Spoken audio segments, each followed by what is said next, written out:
നമ്മുടെ ജീവിതം വല്ലാതെ മാറിപ്പോയിരിക്കുന്നു വി പി. പഴയതുപോലെ അല്ല ഒന്നും. അപ്പു മാത്രമല്ല, ഞാനും വി പിയൊക്കെ ഒരുപാട് മാറിപ്പോയിരിക്കുന്നു. ഇനി പഴയ വി പിയും ഗീതയൊന്നും ആകാൻ നമ്മളെ കൊണ്ട് പറ്റില്ലെന്ന് തോന്നുന്നു. അമ്മ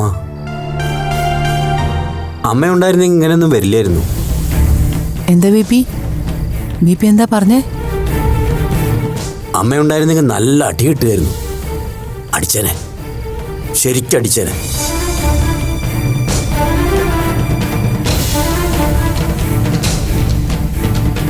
ഞങ്ങൾ 3 മക്കളാ. എനിക്ക് മൂത്തത് 2 പെൺകുട്ടികളായിരുന്നു. ഒരാൾ പ്രസവത്തിലേ മരിച്ചുപോയി. പിന്നെ ഒരാൾ 3-ാം വയസ്സിൽ ജന്നി വന്നിട്ട്. 3-ാമത്തെ ആളാ ഞാൻ. എന്നെ മാത്രമേ അമ്മയ്ക്ക് ജീവനോടെ കിട്ടിയുള്ളൂ.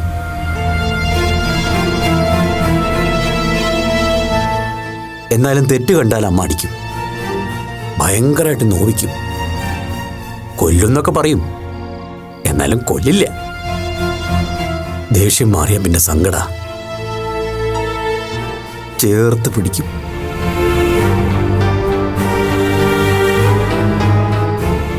അടികൊണ്ട് പൊട്ടിയിട്ടുണ്ടാവും. അവിടെയൊക്കെ അമ്മ തേൻ പുരട്ടും, തൂവല് വെച്ച്. എന്നിട്ട് ചേർത്ത് പിടിച്ച് കരയും. എന്തിനാ എൻ്റെ കുട്ടി അങ്ങനെയൊക്കെ ചെയ്തെന്ന് ചോദിക്കും. പിന്നെ കരച്ചില്ല. ഞാനും കരയും, അമ്മയും കരയും. ആളിപ്പില്ലാട്ടോ, മരിച്ചുപോയി. ഉണ്ടായിരുന്നെങ്കിൽ ഇങ്ങനൊന്നും വരില്ലായിരുന്നു.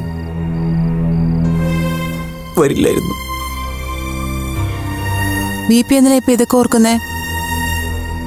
പണ്ട് എൻ്റെ അടുത്ത് പറഞ്ഞിട്ടുള്ള കാര്യങ്ങളല്ലേ ഇതൊക്കെ? അമ്മ അറിഞ്ഞാൽ ഇതൊന്നും സമ്മതിക്കില്ല.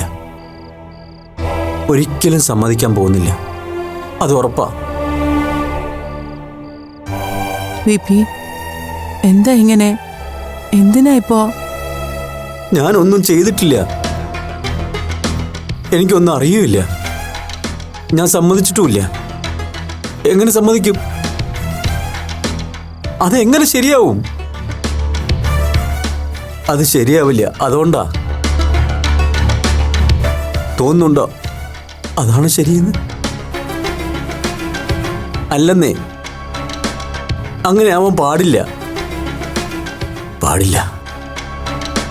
അമ്മയ്ക്ക് ഇഷ്ടാവില്ല, വഴക്ക് പറയും. ഉണ്ടായിരുന്നെങ്കിൽ ഇപ്പൊ തല്ല് കിട്ടിയേനെ. വി പി വാ, നമുക്ക് റൂമിൽ പോവാം. വാ. ഇയാൾക്കറിയോ, അച്ഛന് നൈറ്റ് ഡ്യൂട്ടി ഉണ്ടായിരുന്നപ്പോ ബസ് ഓടിക്കുമ്പോൾ ഉറങ്ങിപ്പോവാതിരിക്കാൻ വേണ്ടി അമ്മ രാത്രി മുഴുവൻ വിളക്കിന്റെ മുന്നിലിരുന്ന് നാമം ചൊല്ലും. അതൊരു വിശ്വാസ അല്ലേ?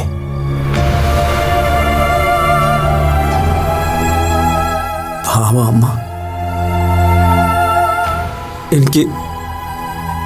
എനിക്കൊന്ന് കാണാൻ തോന്നുന്നു. ബി പി വാ.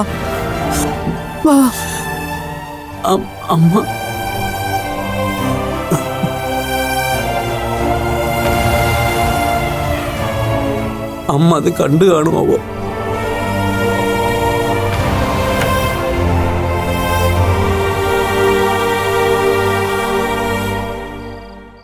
കിടക്ക്, എന്നിട്ട് ഉറങ്ങാൻ നോക്ക്. ഉറങ്ങാൻ പറ്റില്ല, ഉറക്കം വരില്ല.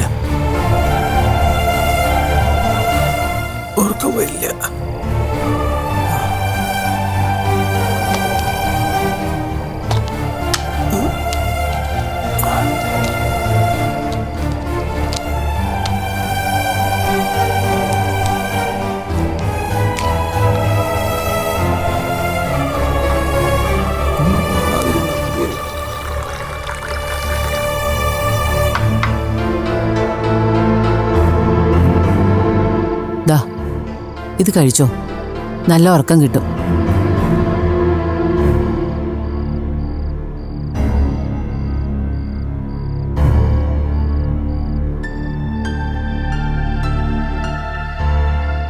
ബി പി കിടന്നോ? മനസ്സാകെ ഡിസ്റ്റർബ്ഡ് ആയിട്ടിരിക്കുക. നന്നായിട്ടൊന്ന് ഉറങ്ങിക്കഴിയുമ്പോൾ എല്ലാം ശരിയാവും കേട്ടോ. ഞാൻ എങ്ങനെ ഇവിടെ വന്നത്? ബി പിയുടെ കാറിൽ ബി പി ഡ്രൈവ് ചെയ്തിട്ട്. എന്താ? തനിച്ചായിരുന്നോ? അപ്പോ അവരൊക്കെ എവിടെ? ആര്? എന്താ ബി പി? എന്താ ബി പി സ്റ്റേ ചെയ്തെടുത്ത് എന്തെങ്കിലും പ്രശ്നം ഉണ്ടായോ?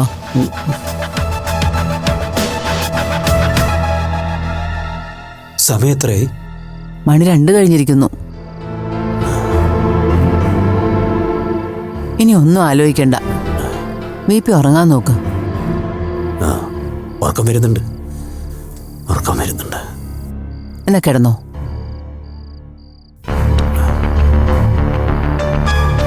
എന്താ? എന്നെ തനിച്ച് എനിക്ക് പേടിയാ. ആരെങ്കിലും വന്ന് ഉപദ്രവിച്ചാലോ? എന്നെ കണ്ട ഇപ്പൊ എല്ലാവർക്കും തിരിച്ചറിയാം.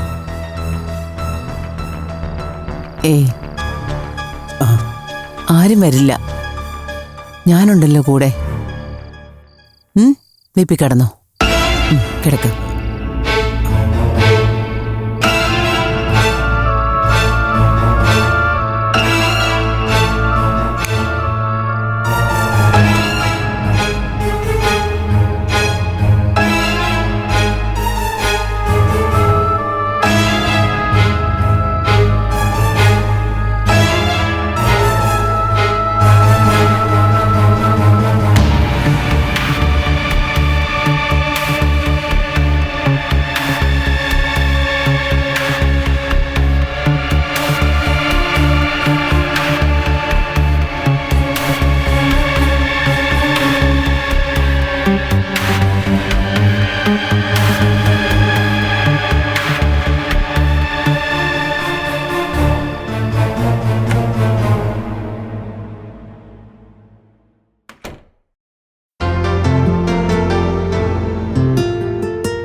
ഇപ്പൊ എങ്ങനെയുണ്ട് അപ്പു?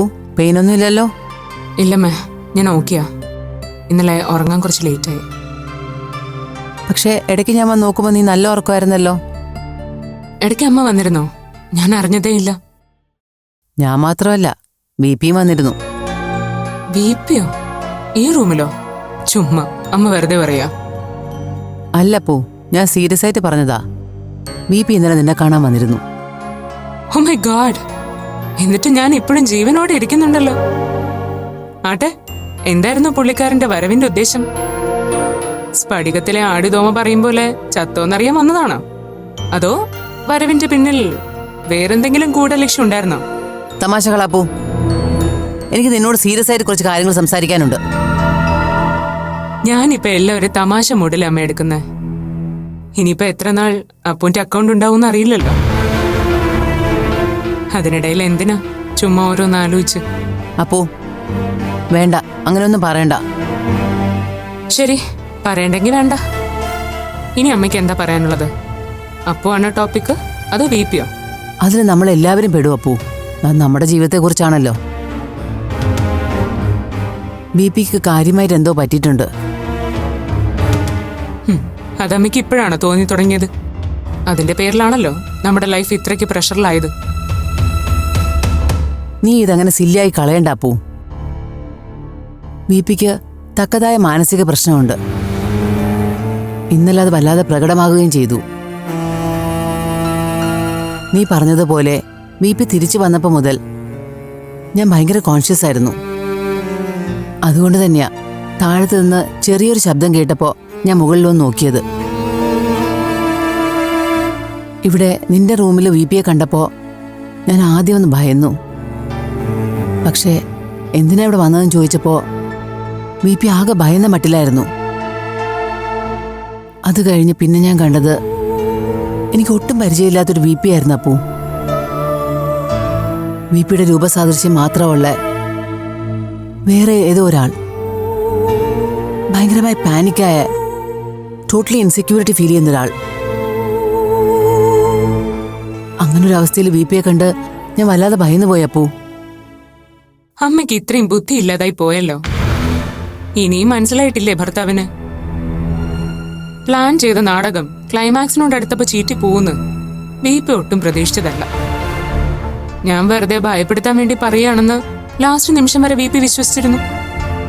പക്ഷെ സംഗതി കൈവിട്ടു പോയിന്നറിഞ്ഞപ്പോ കീഴടങ്ങല്ലാതെ വിപിയുടെ മുന്നിൽ വേറെ വഴിയില്ലായിരുന്നു. സോ വളരെ തിരക്കിട്ടെഴുതിയ ഒരു തിരക്കഥയുമായി വിപി ലാൻഡ് ചെയ്തിരിക്കുന്നു. പുതിയ സിനാരിയോയിൽ സ്വന്തം ക്യാരക്ടറിനെ കുറച്ചുകൂടി ഒരു മോഡിഫിക്കേഷൻ വരുത്തി റീലോഞ്ച് ചെയ്തിരിക്കുക പുള്ളി. ആ കഥയിലെ പുതിയ വിപി മെന്റലി ഇംബാലൻസ്ഡ്. അപ്പൊ പിന്നെ സംഗതി എളുപ്പമായല്ലോ. മാനസിക നില തെറ്റിയ ഒരാൾക്ക് ഒന്നിന്റെയും റെസ്പോൺസിബിലിറ്റി ഏറ്റെടുക്കണ്ടല്ലോ. ആരും പുള്ളിക്കെതിരെ ഒന്നും ക്ലെയിം ചെയ്യുകയില്ല. So simple. നോ അപ്പു, അത് നീ ഇന്നലെ വിപി ആ അവസ്ഥയിൽ കാണാഞ്ഞിട്ടാ. അതൊരു അഭിനയമായിരുന്നില്ല അപ്പു, എനിക്ക് ഉറപ്പുണ്ട്. പക്ഷെ ഞാനത് വിശ്വസിക്കില്ല അമ്മേ. രാവിലെ ഞാൻ ആ ഹോട്ടലിൽ പോയി വിപിയെ കാണുമ്പോഴും അച്ഛൻ ഒരു കുഴപ്പമുള്ളതായി എനിക്ക് തോന്നിയില്ല. അത് കഴിഞ്ഞ് നന്ദകുമാർ സാർ വിപിയെ കണ്ടിരുന്നു. ആ സമയത്തും സ്വന്തം ധാർഷ്ട്യത്തിൽ പൂർവാധികം ശക്തിയോടെ ഉറച്ചു നിൽക്കായിരുന്നു വിപി.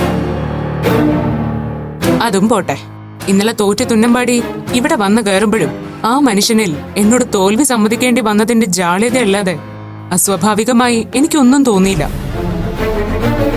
അതാ ഞാൻ പറഞ്ഞത്, ഇത് വിപിയുടെ പുതിയ തന്ത്രമാണെന്ന്. അതിൽ അമ്മയെപ്പോലൊരു പാവം എളുപ്പം വീഴുമായിരിക്കും. പക്ഷെ അപ്പു വീഴില്ല. കാരണം അപ്പു വിപിയുടെ സന്തതിയാണല്ലോ. അപ്പൊ ആ ജീനിന്റെ ഗുണം കാണിക്കാതിരിക്കോ? നിന്നോട് തർക്കിക്കാൻ ഞാനില്ല അപ്പു. പക്ഷെ ഒരു കാര്യം ഞാൻ ഉറപ്പിച്ച് പറയാം, നീ ഉദ്ദേശിക്കുന്നത് പോലെ ഇതൊന്നും വിപിയുടെ തന്ത്രമോ തട്ടിപ്പോ ഒന്നുമല്ല. ഇവിടുന്ന് പോകുന്നതിന് മുമ്പും അച്ഛൻ ഇത്ര ഇഷ്യൂസ് ഉള്ളതായിട്ട് നിനക്കറിയില്ലേ? അത് ജോബിനും നന്ദകുമാറിനും എല്ലാം ബോധ്യപ്പെട്ടതാണല്ലോ. അമ്മ, ഞാനൊരു കാര്യം ചോദിക്കട്ടെ. മനസ്സിന്റെ നിയന്ത്രണം നഷ്ടപ്പെട്ടു പോയ ഒരാൾ എങ്ങനെയാമ്മേ ഇത്ര കൃത്യമായിട്ട് ഞാൻ ഇവിടെ ഇല്ലാത്ത നേരം നോക്കി ഇവിടുന്ന് രക്ഷപ്പെടാൻ ശ്രമിച്ചത്? ഹോട്ടലിൽ പോയി റൂം ബുക്ക് ചെയ്തത്, ഒത്തുതീർപ്പിന് ചെന്ന ഞാൻ അടക്കമുള്ള എല്ലാവരോടും ഇത്ര കാർക്കശ്യത്തോടെ പെരുമാറിയത്. ഈ മെന്റൽ അൺസ്റ്റേബിലിറ്റി എന്ന് പറയുന്നത് ആവശ്യമുള്ളപ്പോ മാത്രം എടുത്ത് പ്രയോഗിക്കാൻ പറ്റുന്നൊരവസ്ഥയല്ലല്ലോ. മനസ്സിന്റെ സമനില തെറ്റിയ ഒരാളുടെ പ്രവൃത്തി ഒരിക്കലും പ്രഡിക്റ്റബിൾ ആയിരിക്കില്ല. അപ്പോ നീ പറഞ്ഞ സാങ്കേതികത്വമൊന്നും എനിക്കറിയില്ല. അല്ലെങ്കിൽ തന്നെ അതൊക്കെ തലനാരിഴ കയറി പരിശോധിക്കേണ്ട സമയമൊന്നും അല്ലല്ലോ ഇത്. എന്നെ അലട്ടുന്നത് ബിപിയുടെ ഇപ്പോഴത്തെ പ്രശ്നമാണ്. അതിലെനിക്ക് നല്ല പേടിയുണ്ട്. അമ്മ ഇപ്പൊ എന്താ പറഞ്ഞു വരുന്നേ? വിപിക്കിപ്പോ ഒരു മെഡിക്കൽ കെയറിന്റെ ആവശ്യമുണ്ടെന്നാണോ? അതെ, എനിക്ക് അങ്ങനെയാ തോന്നുന്നത്. ഞാൻ മനസ്സിലാക്കിയെടുത്തോളം വിപി മെന്റലി ആകെ ഡിസ്റ്റർബ്ഡ് ആണ്. നല്ലൊരു ഡോക്ടറെ കൺസൾട്ട് ചെയ്യണം. ആളിപ്പോ എവിടെയുണ്ട്? റൂമിലുണ്ട്. നേരത്തെ നോക്കുമ്പോ നല്ല ഉറക്കത്തിലാ. ഞാൻ ഇന്നലെ ഒരു സ്ലീപ്പിംഗ് പിൽസ് കൊടുത്തു. ഈ വീട്ടിൽ സ്ലീപ്പിംഗ് പിൽസ് കഴിക്കാതെ ആർക്കും ഉറക്കം കിട്ടാത്ത അവസ്ഥയായി അല്ലേ അമ്മ? അതെ, അതൊഴിവാക്കാൻ എല്ലാവരും ഒരു ആത്മപരിശോധന നടത്തിയാൽ എല്ലാത്തിനും ഒരു പരിഹാരമാവും. ശരി, രാവിലെ വിപിയുടെ റെസ്പോൺസ് എങ്ങനെയുണ്ടെന്ന് നോക്കാം. അതറിഞ്ഞിട്ട് എന്ത് വേണം നമുക്ക് തീരുമാനിക്കാം.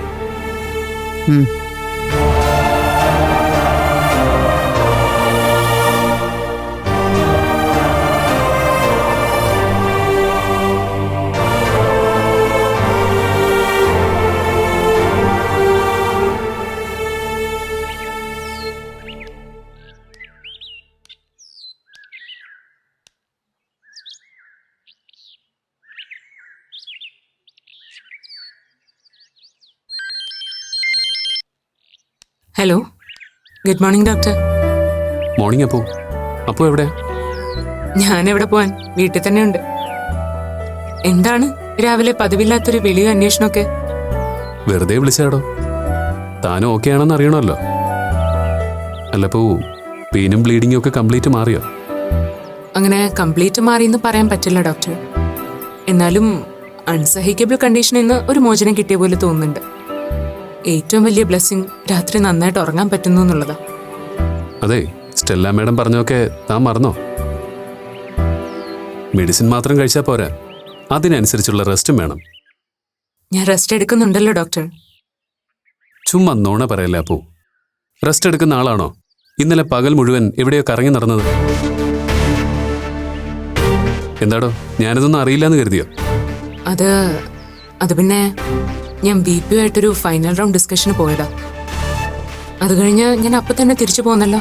അപ്പോ ഇന്നലത്തെ ന്യൂസ് സ്റ്റോറി ഞാൻ കണ്ടിരുന്നു. ഞാനും ആളും ഒരുമിച്ചിരുന്നാ കണ്ടത്. എങ്ങനെ? സംഗതി ഉഷാറായിരുന്നില്ലേ?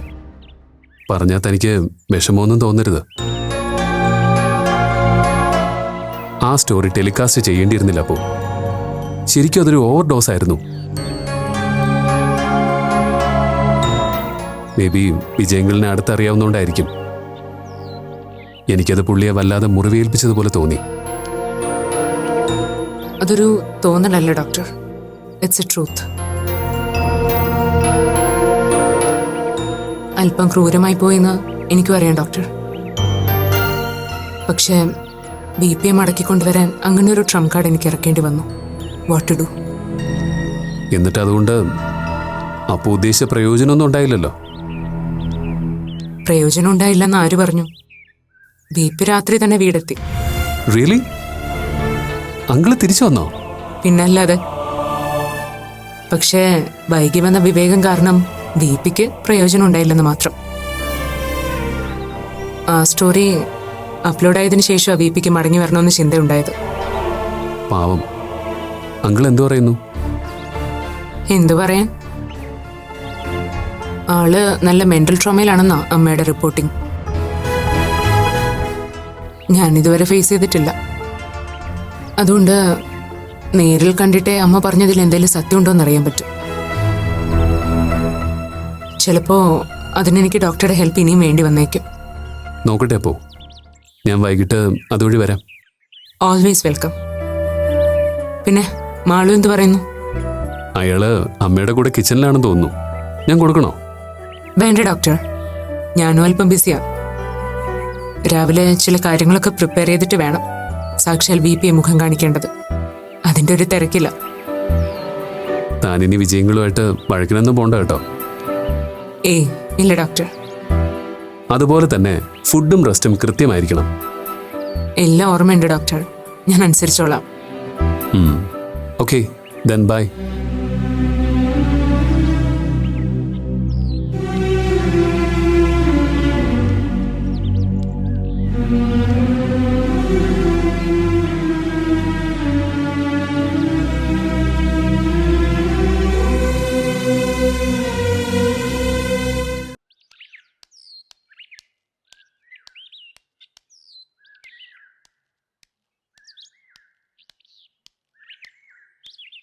ഹലോ, എന്താണാവോ രാവിലെ തന്നെ ഇത്ര ഗഹനമായിട്ട് ചിന്തിച്ചു കൂട്ടുന്നത്? ടോപ്പിക് എന്താണെന്നറിഞ്ഞാൽ ഞാനും കൂടി ഒരു കമ്പനി തരായിരുന്നു. മിക്കവാറും അത് വേണ്ടി വരുമെന്നാ തോന്നുന്നത്. ഇപ്പൊ ടോപ്പിക്ക് പിടികിട്ടി. എന്ത് പിടികിട്ടിയെന്ന്? അല്ല, ചിന്തിക്കാൻ ഭാര്യയെ ഭർത്താവ് കമ്പനിക്ക് വിളിക്കണമെങ്കിൽ അക്കാര്യം അത്ര പേഴ്സണൽ ആയിരിക്കണല്ലോ. എന്ന് നിർബന്ധമൊന്നുമില്ല. പക്ഷെ എനിക്ക് നിർബന്ധം ഉണ്ടെങ്കിലോ? അതെ, എന്താ ഇപ്പൊ ആലോചിച്ചത്? അത് പറ, കേൾക്കട്ടെ. നമ്മുടെ ട്രിപ്പിനെ കുറിച്ചാണോ? ഒന്നുമല്ലടോ, ഞാൻ നമ്മുടെ അപ്പുവിന്റെ കാര്യം ആലോചിച്ചതാ. രാവിലെ തന്നെ ഞാൻ വിളിച്ചിട്ടുണ്ടായിരുന്നു. ഓ, ഇന്നലത്തെ പ്രോഗ്രാമിന്റെ അഭിപ്രായം അറിയാനായിരിക്കും. അതെ, ഡോക്ടർ ഇനി എത്ര ന്യായീകരിക്കാൻ ശ്രമിച്ചാലും ഇന്നലത്തെ ആ സംഭവത്തില് അപ്പുവിന്റെ ഭാഗത്ത് ഒരു ജസ്റ്റിഫിക്കേഷൻ ഉണ്ടെന്ന് തോന്നിയില്ല. VP അങ്കിളിനെ ഇത്രയ്ക്ക് അങ്ങ് ഇൻസൾട്ട് ചെയ്യരുതായിരുന്നു. അതിന് ഞാൻ അപ്പുവിനെ ന്യായീകരിച്ചു എന്ന് ആരാ പറഞ്ഞത്? അപ്പു ചെയ്ത് ഒട്ടും ശരിയായില്ല എന്ന അഭിപ്രായം തന്നെ എനിക്കും. നേരത്തെ സംസാരിച്ചപ്പോൾ ഞാനത് സൂചിപ്പിക്കുകയും ചെയ്തു. ഇത്രയൊക്കെ ആയ സ്ഥിതിക്ക് ഇനി VP അങ്കിള് തിരിച്ചു വരുന്ന എനിക്ക് തോന്നുന്നില്ല. വാശിയുടെ കാര്യത്തില് VP അങ്കിള് അപ്പുവിനേക്കാൾ ഒട്ടും പിന്നിലല്ല. ഞാനും അങ്ങനെയൊക്കെ തന്നെയാണോ വിചാരിച്ചത്. പക്ഷെ നമുക്ക് തെറ്റി. അപ്പുവിന്റെ കാൽക്കുലേഷൻ ആയിരുന്നു ശരി. വിജയങ്ങൾ ഇന്നലെ രാത്രി തന്നെ തിരിച്ചെത്തിയെന്ന്